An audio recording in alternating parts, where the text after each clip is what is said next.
आप देख रहे द वायर, मैं हूं अतुल होवाले। जंतर मंतर पर भारतीय यूथ कांग्रेस, युवा कांग्रेस की तरफ से एक आंदोलन यहां पर किया जा रहा है। जिस तरह से देश में पिछले कई हफ्तों से एक ही विषय चर्चा में है, पेपर लीक। नीट के एग्ज़ाम के जो पेपर लीक हुए थे, जिसके बाद नीट का एग्ज़ाम जो है वो कैंसिल कर दिया था और कई सारे सवालों के घेरे में एनटीए आ गया था। उसी के तहत आज जो है वो देश के अलग अलग हिस्सों से, अलग अलग राज्यों से यहाँ पर जो है युवा कांग्रेस के कार्यकर्ता आए हैं। यहाँ के कार्यकर्ता एक ही मांग कर रहे हैं कि जिस तरह से एनटीए ने ये एग्ज़ाम कंडक्ट किए, इससे हज़ारों युवक जो है उनका भविष्य जो है वो खतरे में आ गया है। जो नीट के एग्ज़ाम है उसमें धांधली हुई है, पेपर लीक हुए, जिस तरह से गुजरात बिहार का कनेक्शन सामने आया है, उसकी जांच होनी चाहिए। और देश के जो शिक्षा मंत्री है धर्मेंद्र प्रधान, उनकी यहाँ पर रिज़ाइन करना चाहिए। उनको यहाँ पर अपने पद से इस्तीफा देने की मांग यहाँ पर युवा कांग्रेस के कार्यकर्ता कर रहे हैं। कहूँगा अपने देश की सरकार से,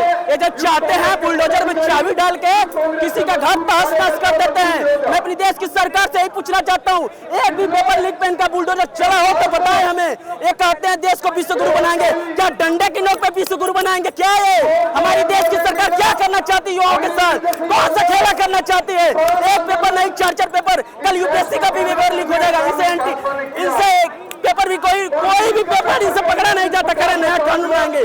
10 साल से इनकी सरकार है, क्या ये कर रहे थे? केंद्र में डबल इंजन की सरकार है, क्या करने का? आलू छीलने का काम कर रहे हैं क्या ये दोनों लोग? बड़ा अन्याय है। ये देश को, सरकार को उच्च से कदम से कदम, बड़ी कठोर से कठोर लाना चाहिए, नियम कानून बनाना चाहिए, जिससे देश के युवाओं के साथ ये बहुत बड़ा खिलवाड़ करने का काम करते हैं। और मैं कहूँगा देश की सरकार से, आप ऐसा कानून बनाइए जिस तरह से आप दूसरे पर कानून चलाते हैं, बुलडोजर चलाते हैं, उसी तरह पेपर लीक वाले पर भी बुलडोजर चलाने का काम करिए आप। ये सरकार जो है लंगड़ा लूलों की सरकार है। ये सरकार जो है तानाशाहों की सरकार है, इसीलिए इनको लीक नहीं करते हैं, इसीलिए इनको कोई कार्रवाई नहीं करती है, जिसमें आम जनता और युवा बेरोजगार मरने के काम करते हैं। मैं युवाओं को यही कहूँगा, आगे कब लगेगी नौकरी? हर किसी का यही सवाल है। पढ़ने की चाह में रात भर जाग रहे हैं, नौकरी की चाह में रोज भाग रहे हैं। बेरोजगारी का दर्द कोई हम युवाओं से पूछे जो बूढ़े माँ बाप से लगातार पैसे मांग रहे हैं।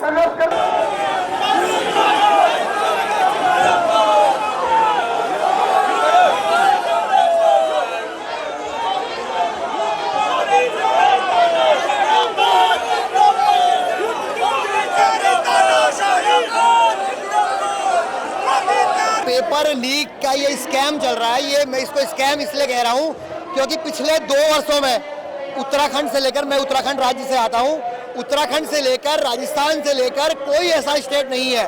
पहले ये पेपर लीक बिहार में हुआ करते थे, लेकिन आज नेशनल लेवल के एग्जाम लीक हो रहे हैं। आप समझिए कि नीट जो दुनिया के और इंडिया के टॉप एग्जामों में आता है, जब डॉक्टर 5-5 हज़ार रुपये देकर बनेंगे तो आप सोच सकते हैं कि देश का भविष्य क्या होगा।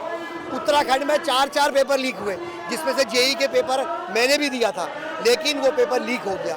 जो आप ये देख रहे हैं, ये मेहनत होती है ना किसी बच्चे की, ये 4-4, 5-5 साल की मेहनत होती है।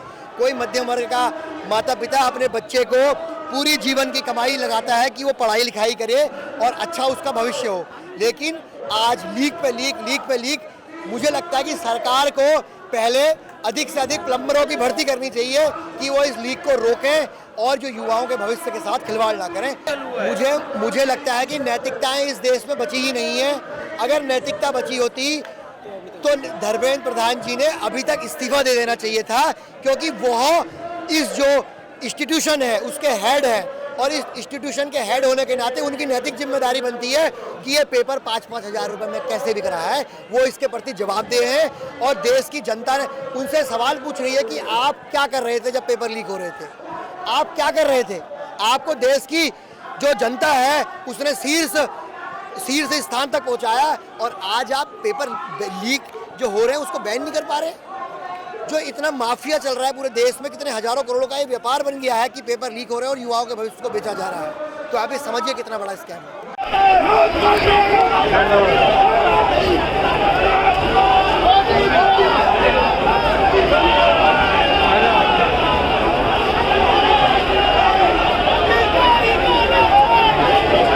देखिए, जिस प्रकार से लगातार ये सरकार जो है ये पेपर लीक करवाते रह रही है। पेपर लीक पे ये स्टूडेंट्स के मुद्दों पर बिल्कुल भी आवाज़ नहीं उठा पा रही है। तो आज हम उत्तराखंड से ऐसे ही हर राज्य से लोग आ रखे हैं यहाँ पर पे उन छात्रों की आवाज़ उठाने के लिए, जो छात्रों की आवाज़ ये सरकार दबाने का काम कर रही है।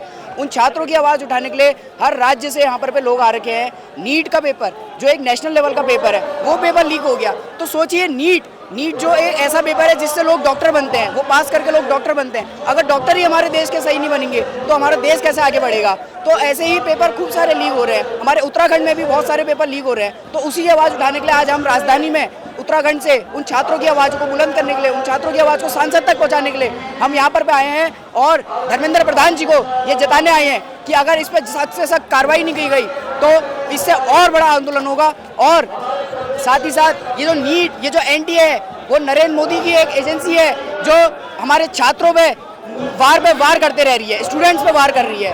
तो यही मेरा कहना है कि नरेंद्र मोदी जी और धर्मेंद्र प्रधान जी और इन चीज़ पे ध्यान दीजिए।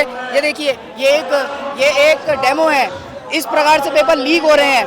और ये नरेंद्र मोदी जी के ban NTA, Narendra Modi terminal agency, जो कि एक एजेंसी है जो पेपर लीक करते रह रही है।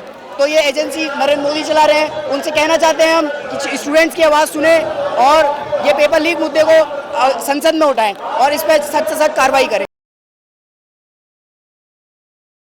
द वायर के और वीडियोस देखने के लिए सब्सक्राइब करें और बेल आइकन पर क्लिक करें। स्वतंत्र पत्रकारिता की आर्थिक मदद करने के लिए डिस्क्रिप्शन में दिए गए लिंक पर जाएं और अपनी राशि चुनें।